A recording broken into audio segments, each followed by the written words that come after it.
listening to the Prescribed Films Podcast Network, home to hundreds of hours of free podcast entertainment.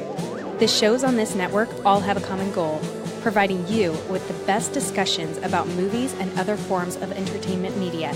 The PFPN hopes to fill your earholes with audio joy. Visit our website with links to all the other amazing shows at www.thepfpn.com. Thanks for listening.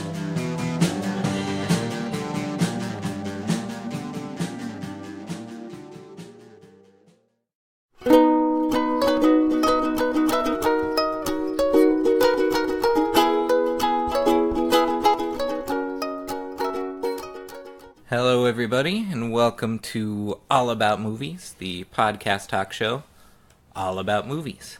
I'm your host, Evan, the guy with that piece of paper on his wall saying he's qualified to talk about movies. Today I'm here with my good buddy, James.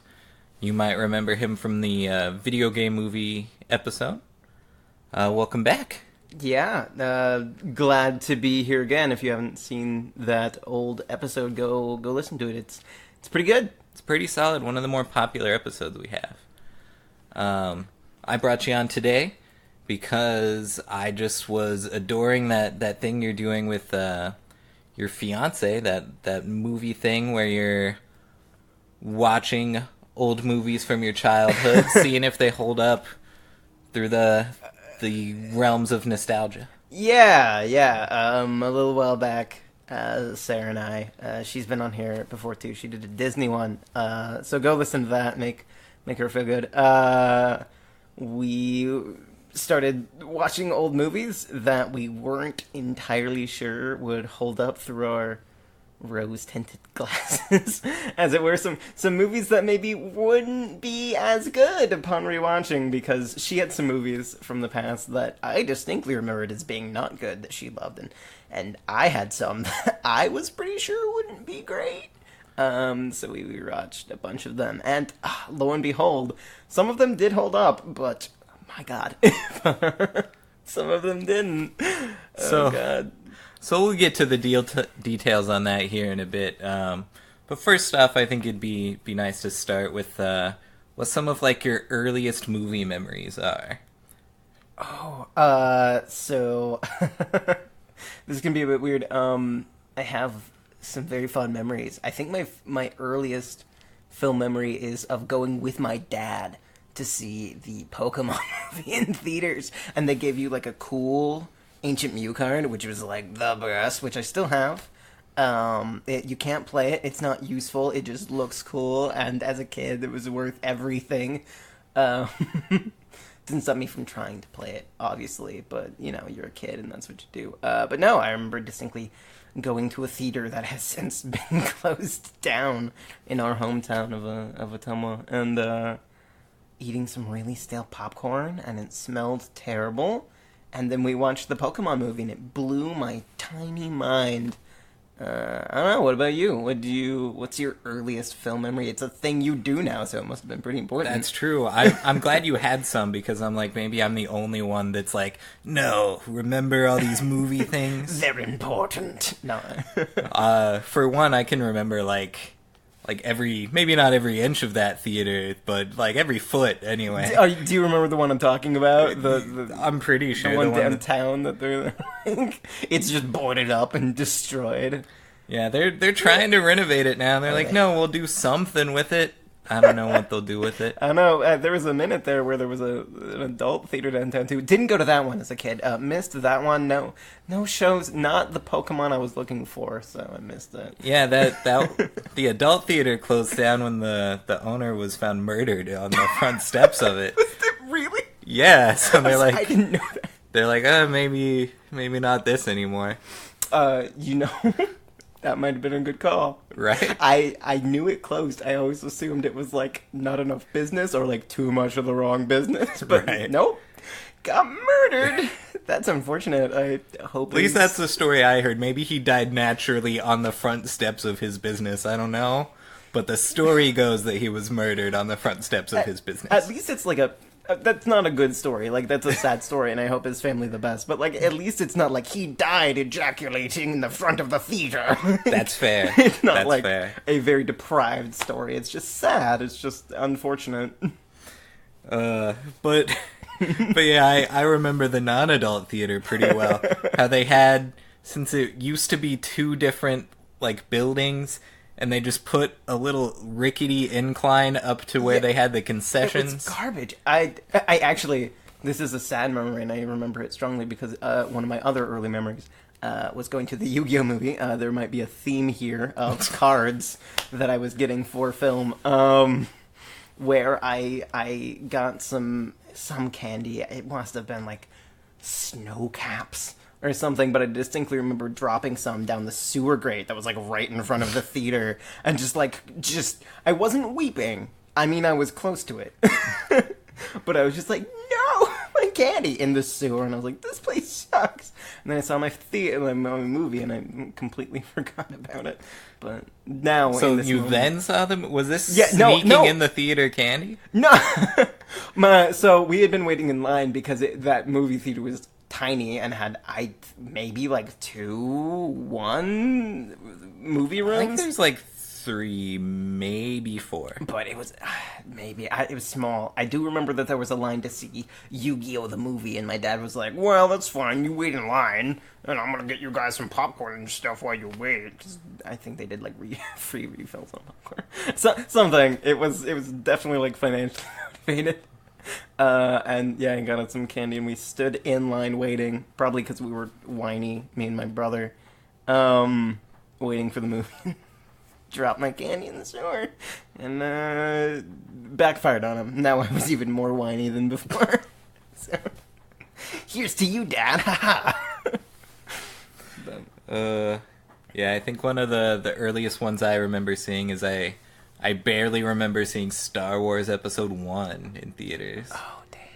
And, like, that draws a crowd.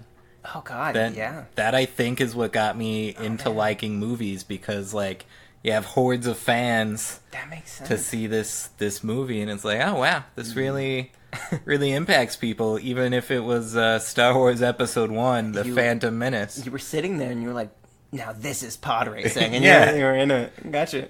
Yeah, for sure. We saw Jar Jar's antics, and we're like, I love movies. That's what it was. That's right? the thing. It's I'll get the big fan tattoo of it.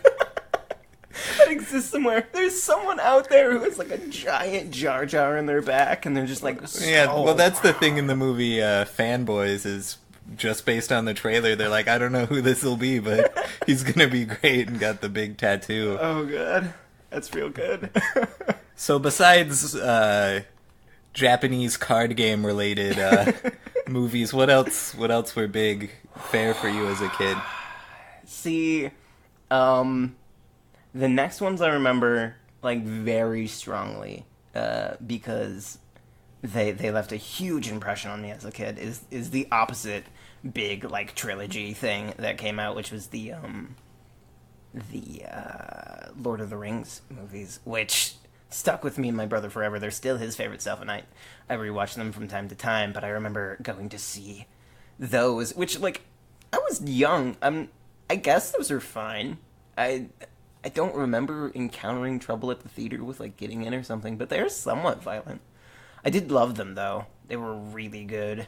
But no, this might surprise you, Evan, but most of my movie watching, like, really profound memories are with you in our early teens when you were like, well, I'm going to the movies. You can come. I was like, yes, obviously. Just pack up the movie train, everybody head to the theater. That's kind of what we did. Like, our hometown has very little going on. And so you'd eat some pizza and you'd watch a movie and you'd call that an evening. But now, no. So my strongest memories are much later in life with, like, I don't know, Zombieland. That was a good one. I like that movie. Zombieland's solid. I liked it. There were a few others in our teens. I loved Avatar.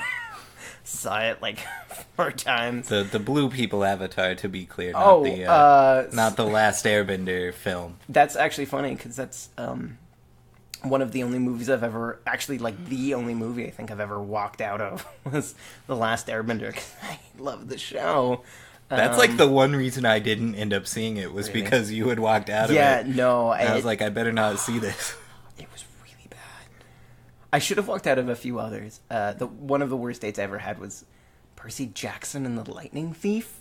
We went to go see, because again, nothing to do. So we went to go see it, and like, that movie's bad. But also, they didn't even care enough to make sure that it was, like, properly on screen. There was like a quarter of the movie was just like a green line, like the entire movie, and we just mocked it the whole time and bailed. So it actually ended up being like sort of okay, but like we didn't have another date.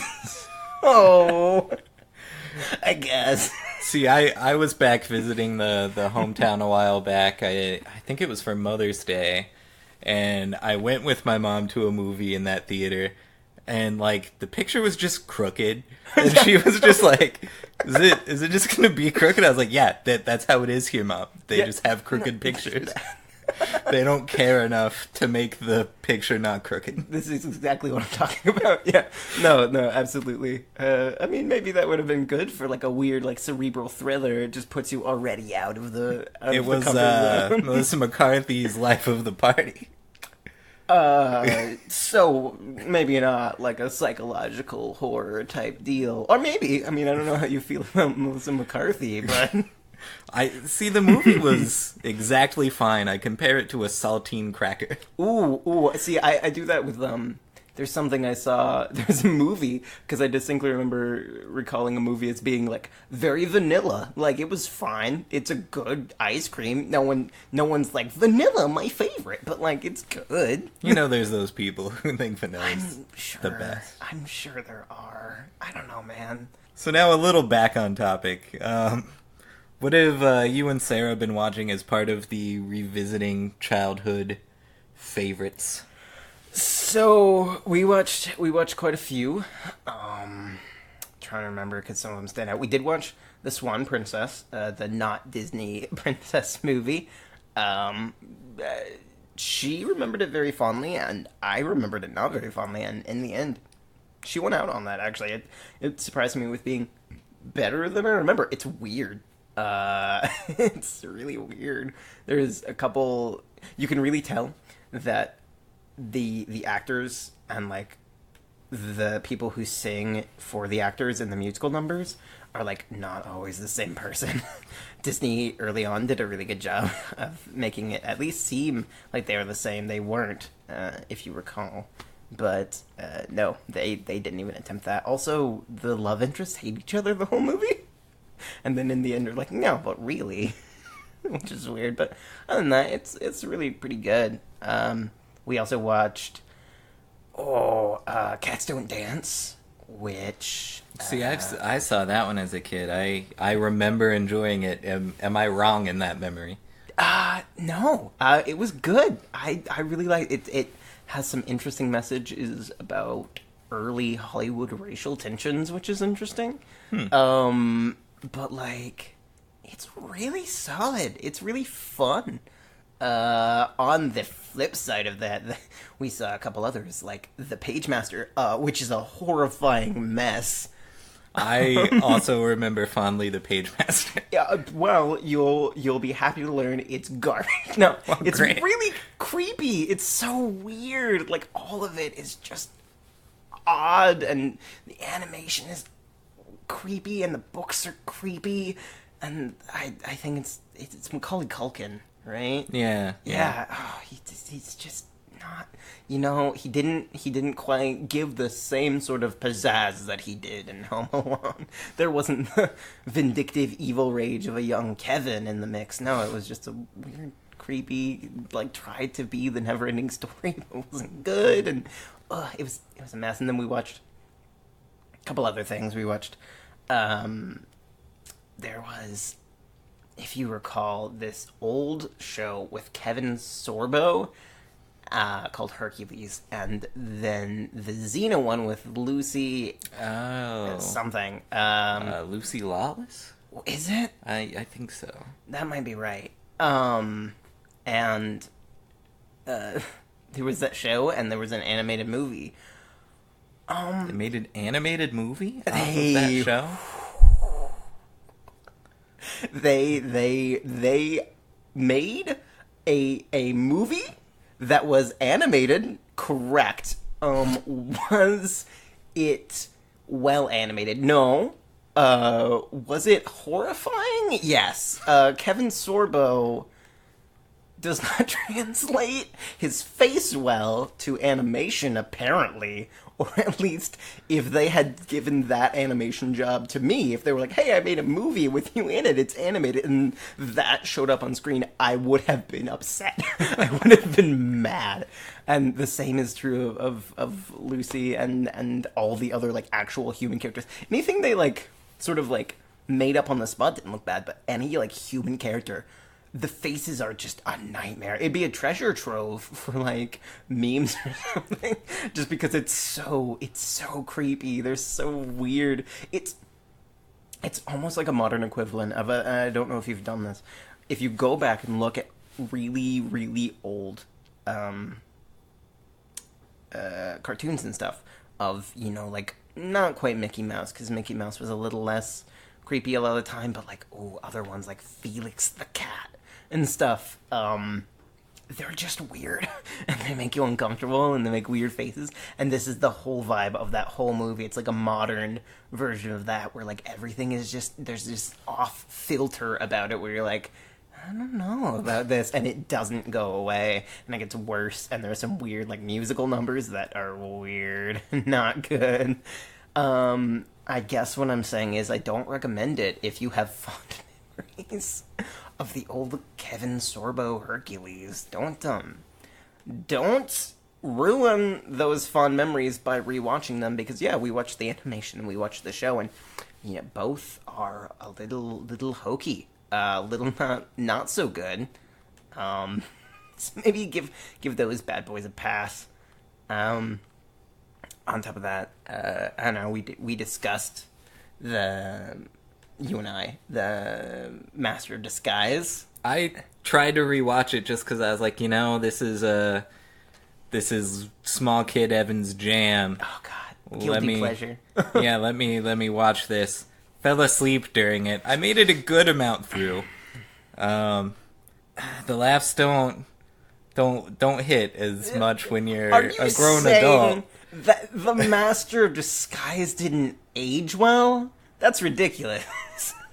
I was reading some reviews to see if, like, I was the only one even at the time to have liked it. And that might be the case, because somebody was like, you know, what's better than watching this movie would be putting a gun in my mouth.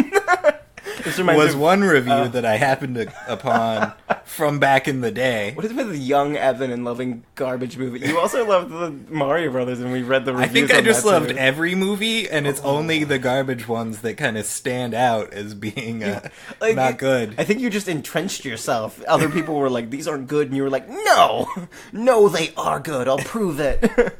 On the other hand, I did also love The Master of Disguise. I thought it was hilarious as a kid. I also don't know why kids would find it that funny, because none of the references are, like, for children, really. Like, they're not dirty, but it's like, oh, look, it's George Bush doing some George Bush stuff. That is weird.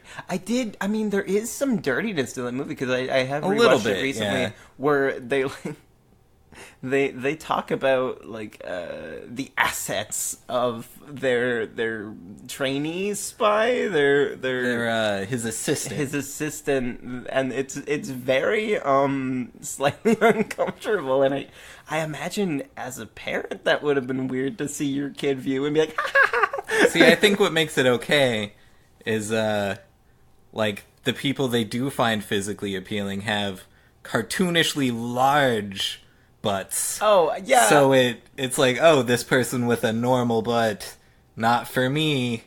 Yeah, I guess maybe as a kid you're like, butts are funny, I don't get it. And then the villain farts, like, every time he maniacally laughs. That's true. He does. I forgot about it.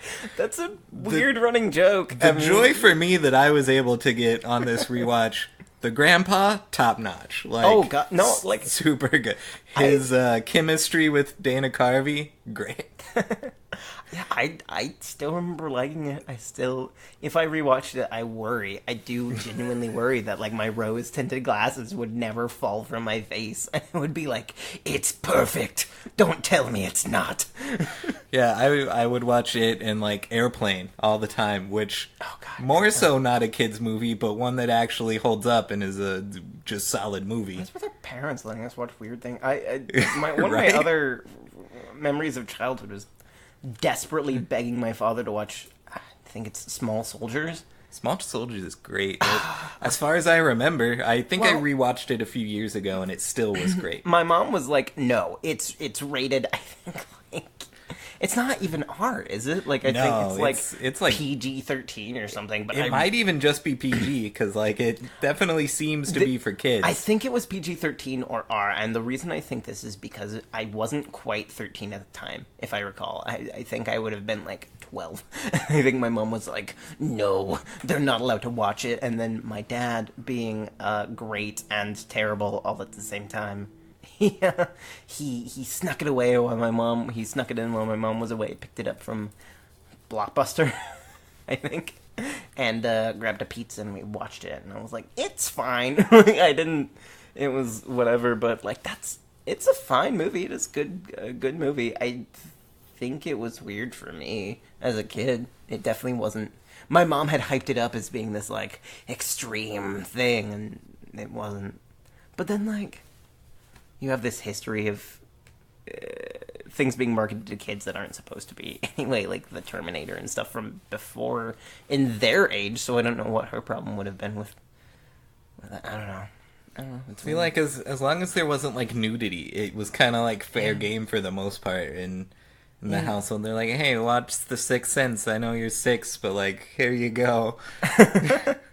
I do have terrible memories of catching just a small snippet of both Friday the 13th, or sorry, Nightmare on Elm Street, and the Chucky movies as a kid, and like being super terrified, and then getting older and being like, really? Really, young me? Was this that bad? Like, the Chucky movies are objectively funny.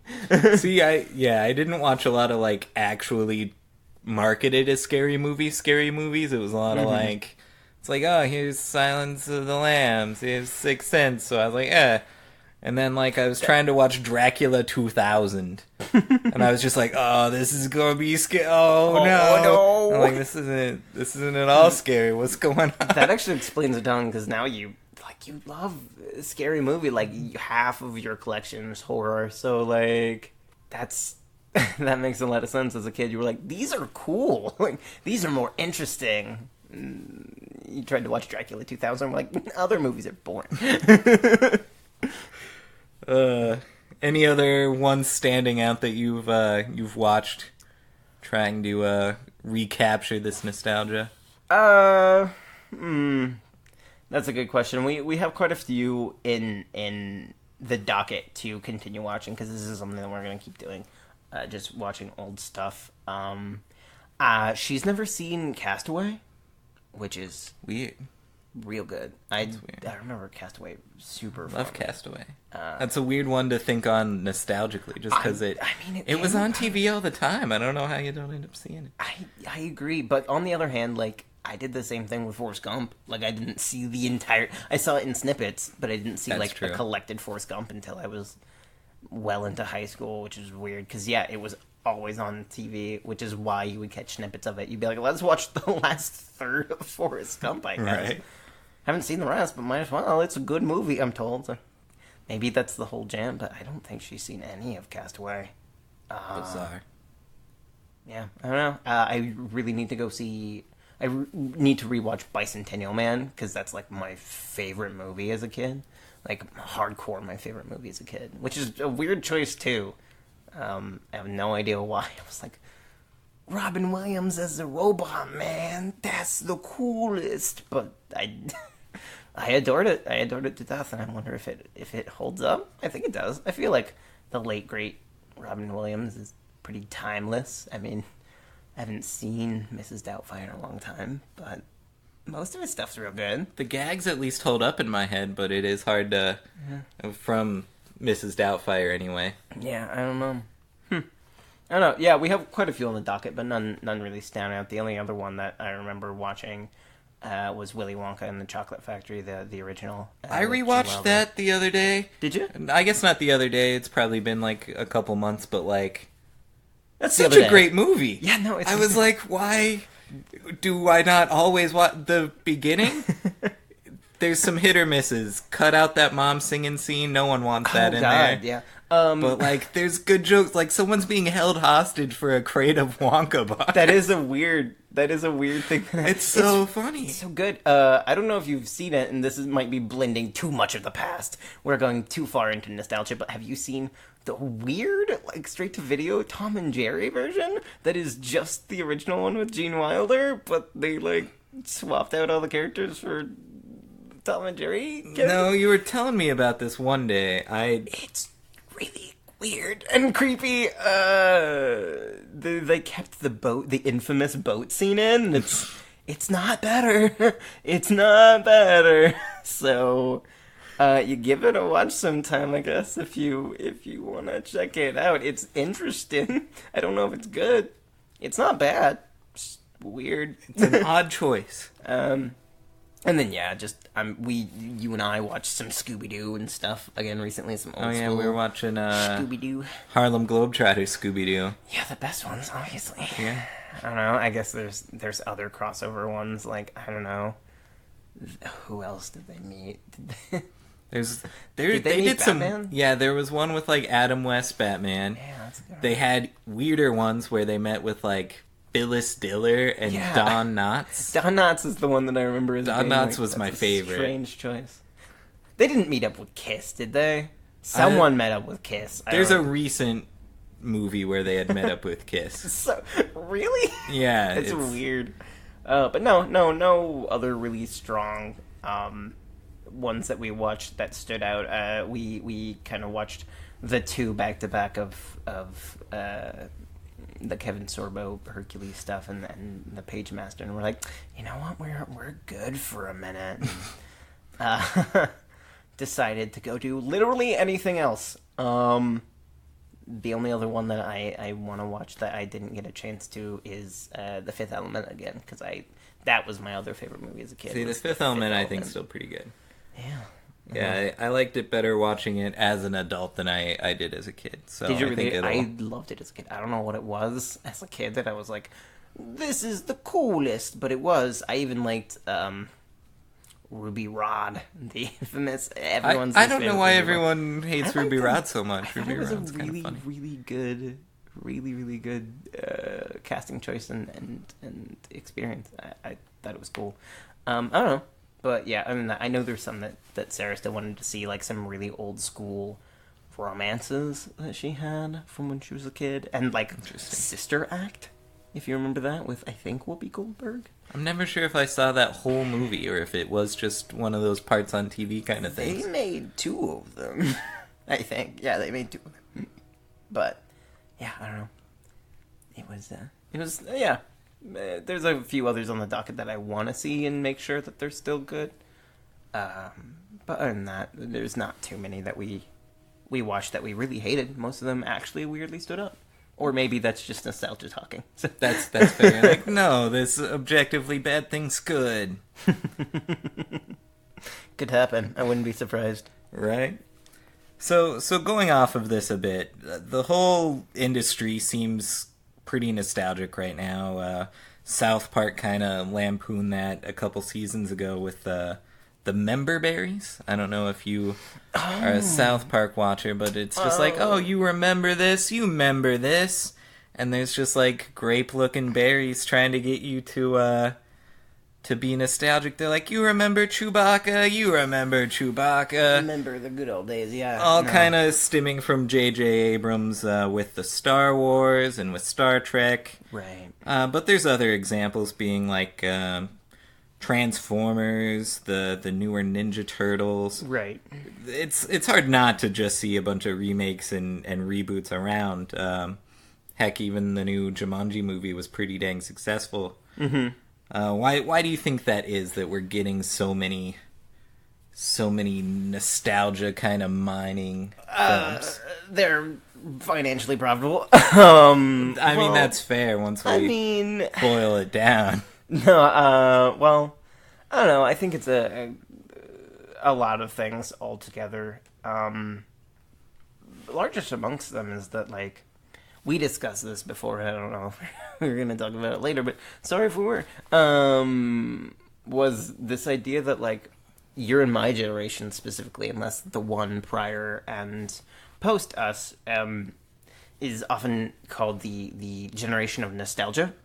I don't know if that really matters to you, but basically the idea behind that is that we were born in this time of very rapid technological advancement, and so there's this keen divide between our childhoods where everything was very simple and like the good old days, you played with the tricycle and the stick hoop and what have you, and then, like, right on the cusp of our teenage years, smartphones started becoming a huge thing. The internet became easily available everywhere. You were expected to have that as an available resource anywhere you go at any time, basically. And what it did was that as we grew up, our generation found that, we were nostalgic for the simplicity of older stuff, and way less so than the generation immediately after us. Just because they grew up more so in a generation where that was always the case. They always had it. And then the generation before us, they were already adults when this was coming around, so there's less of a clean divide in their childhood and their later years, and when things got more complex and more serious.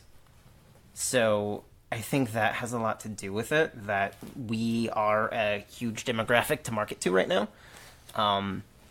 The old 18 to 35, as they call that demographic. Right, yeah, that old number. But yeah, we're really easily marketed to right now, and so you have all these people who are also growing up and starting to write films and marketing to people of our age too, and what they're finding is that we, as a nostalgic age, are buying up things primarily that remind us of older other things. And I mean, that's always sort of been true. Everything follows the things before it, but we especially are like, oh man, remember our childhood? Remember when we saw the this thing?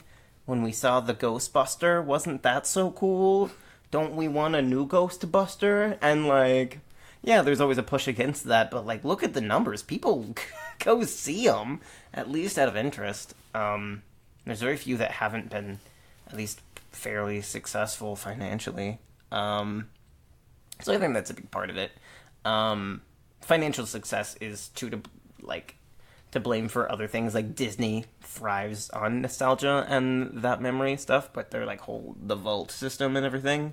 Yeah. They just constantly bring back up your childhood, and they're like, hey, you remember Hercules? Don't you want to get Hercules again? You're like, I do want the Hercules. Last time I had this, it was in a clamshell VHS tape. Right? And you're like, I'll show it to my children or my nephews or what have you, and all that jazz. So I think that financial reasons are a big part of it, but too, just as a culture, we're so into the way things used to be and the things we grew up with, and it's hard to get away from that and move forward. And the movie companies, they see that, like, they're not gonna ignore that, so they're just re-releasing stuff. It is a little unfortunate, I will say. And you also work with what you know. I think is a big part of that too. What do you think? You got opinions? I mean, I don't disagree with you there. I've definitely seen things calling our generation, the millennials, with us the like later part of the millennials, but still, and maybe that part especially, being victim to the whole nostalgia thing. And then also, if you look at things culturally, like right now, the whole whole of everything's kind of looking back, like the the current president ran on making America great again. That's true. No, you're right. There's this cultural idea of like things used to be simpler, and a big part of that is so much more now so than ever. We have constant access to bad news. I think is what it comes down to. You can't go a day without hearing of a tragedy or something happening, and it's way easy to pretend that in the past those things didn't happen, and that's why you didn't hear about them. Things were way cooler before. No one ever died or anything because you didn't hear about it in your local news, and surely if something happened you would have heard about it, and I don't think that's at all accurate. I think that those things did happen, you just didn't have as easy access to them. When you can look at the news and see every day that there's a new tragedy, it's really easy to get overwhelmed and long for a time when you didn't hear those things. And I think people are looking for easy answers. Maybe I don't want to like put words in people's mouths, but I think people are looking for answers to those problems that, you know, don't maybe have as nice of answers or as easy of answers as would be liked, and it will be harder than just being like, oh, we'll just, you know, make it the way it was, and without, you know, severely limiting people's access to the news, which I think would not be a wise choice. I don't know that you can easily do that, unfortunately. Tragically. But, you know, why not just drown yourself in escapism instead and forget about it? That's true. The old escapism like it used to be. Let's let's get a TV show that's basically He-Man and what he'd be up to. Yeah. On like Fox or like well, that's interesting too, because they actually even are rebooting TV shows now with the Powerpuff Girls, which was not a success. That's true. And there's Fuller House, the classic new Full House thing. It's just everywhere. And then I'm sure we'll get another Jumanji with the success of the last one.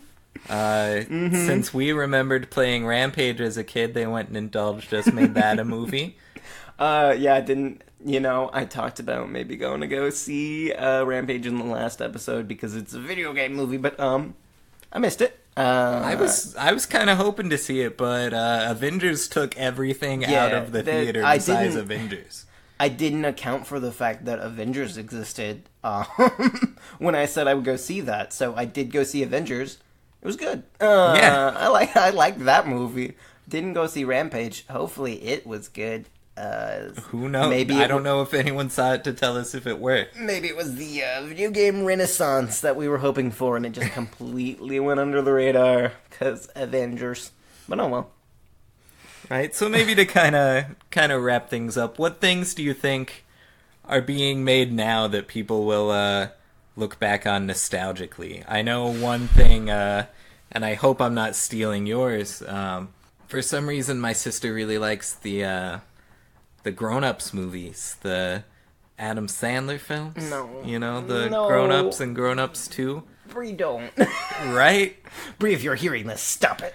Not that we didn't have our own Happy Madison films that we liked, and I honestly haven't revisited those either. Maybe they won't be great, but you know what do you think's being made now that will fund the next generation's nostalgia farms? I mean, definitely the superhero movies that are everywhere. Those are so huge, and like I see so many little kids too with different like superhero T-shirts. You got Iron Man, Captain America, oddly a lot. Mm-hmm. Spider-Man always has been a big thing. I think probably will be for always too. Definitely. I don't know. It's hard to say. I mean, Disney's always going to be around. It will be a monolith eventually of industry and entertainment. It will just it exists forever, and that's the idea. So obviously Disney stuff. Obviously the superhero stuff is big. It's the weird ones that are gonna stick out. That's the ones I'm trying to come up with because the things that hit us was, like, again, Master of Disguise, which that's not... who would have thought that'd be sticking with a couple 20-some-year-olds weird. decades later? I mean, that's what makes it hard, because, like, who goes to see the weird, like, is Rampage going to be the one that, like, 20 years from now I'm going to hear, some of our younger friends or something be like, oh, God, remember Rampage? Like, no, I didn't go see it. But, yeah, it's just so hard to say what's going to get picked up by the cultural, zeitgeist, as it were, and be immortalized forever for weird reasons. Just who would have thought that, like, I would be sitting here talking about The Fifth Element as a huge deal for me as a kid, because no one, I mean, some people care, but no one really cared that much, even. Fifth Element, I think, retained some cultural relevance, especially in the cult films realm. Bicentennial Man, I think, is another one, like, for you, that kind of, it's like, what's going to be that for somebody? Yeah, like, is AI? I mean, maybe. That would be a weird choice if you're young. But, yeah, I don't know. It's so hard to say. I mean, I hope that whatever it is, they can look back on it fondly. I hope that, unlike some of my recent movies I've seen, they don't revisit them and decide that they don't like them. Or if they do, I hope that, they can at least say, hey, this was cool in the moment. And, like, those memories don't go away just because you watched the movie and it turned out that maybe a younger you and an older you don't agree on quality of film and good taste. So, whatever it is, whatever it may be, I hope that, that younger generation can look back and appreciate it, and however the climate changes, and however the world changes between then and now, that they can remember these things fondly, and they can look back at that crappy rundown theater that no longer exists in their hometown and remember crying about some candy that fell down a gutter, or going to go see, Star Wars, the first one, and remembering it as a good thing instead of Star Wars Episode 1. So That's true. That's true.